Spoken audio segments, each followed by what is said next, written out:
Hi, I'm Kimbo. I blog at agirlandagluegun.com, and today I wanted to hop on and show you guys this really fun method to use with your silhouette. And I did it on my Instagram stories, and I had a whole bunch of questions about it because it looks kind of difficult, but I have to be honest, it actually isn't. Once you see me do it, you're going to be able to pick it up and start doing using this technique all sorts of different ways. The technique is called the knockout method, and I've also heard it referred to as the cookie cutter method. So if you've ever heard of that, that's what we're doing today.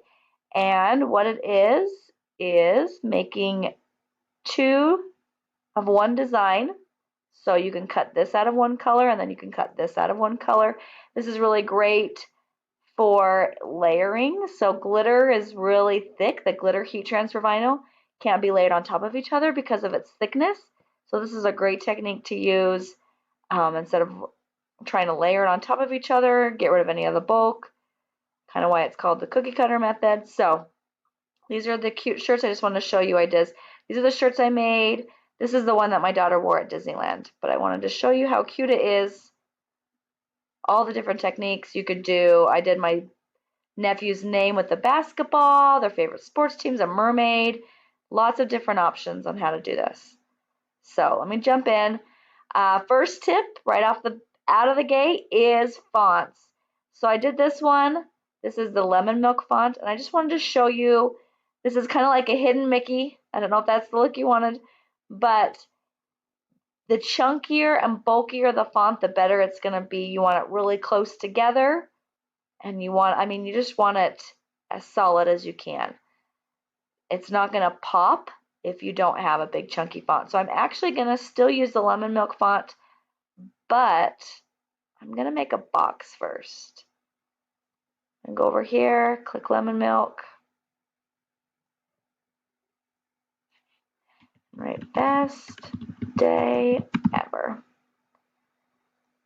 All right, now down here, I'm going to use line spacing, and I'm going to get it right close together. I'm going to center it, and I'm going to fit it in my box.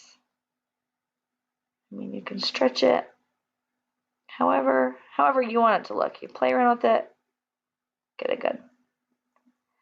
And then I'm going to group. See, the box is highlighted and the words are highlighted, and I'm going to make a compound path of that. I like to keep, this is my second tip, I love to keep things color coordinated. So if it's whatever it is going to be on the shirt or the bag or the wood, I want it to be representative right here. I'm going to bring this to front really quickly. This one off the screen. Just because I like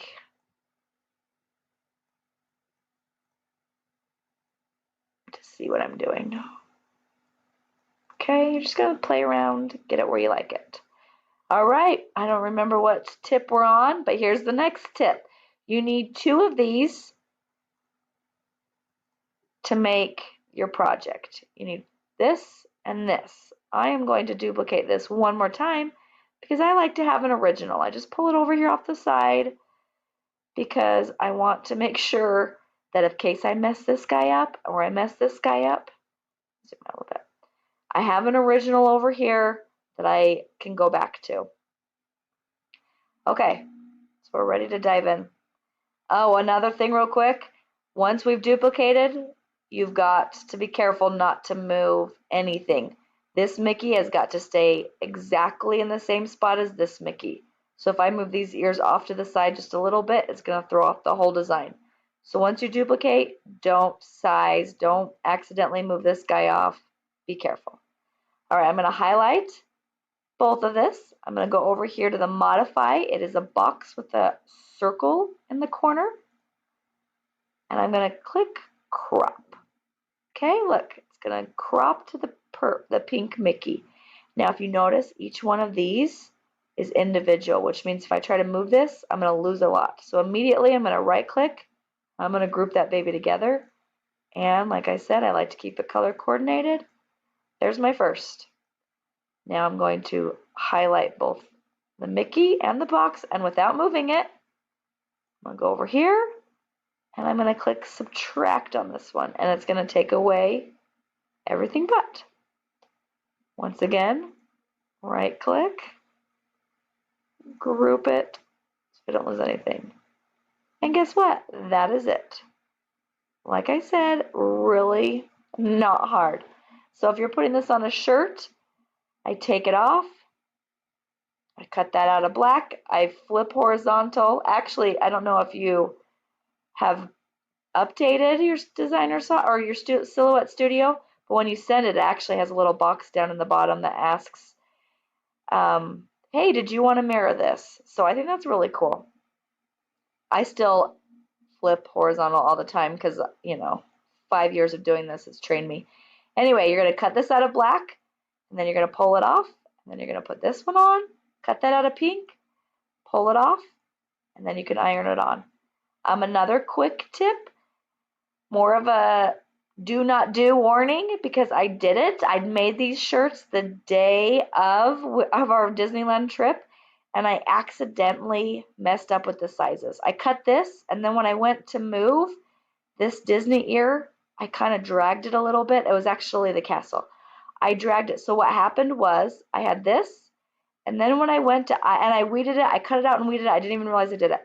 And then when I went to layer it on, it was like this. It did not match up. So I had to completely recut both layers because I couldn't get the size exactly right. So make sure that if you want to resize, here, I'm actually just going to go back and get it exactly the size it needs to be. So let's say this is a little bit too big. Just make sure you're dragging over both. And then you can resize both at the exact same time. See, really not hard. You guys can do this. Make sure to check out my blog. I'll have more pictures of this shirt with a lot of other silhouette tutorials. And you can subscribe to my YouTube channel just because you're nice. That would be nice. Thanks, guys. Have a good day.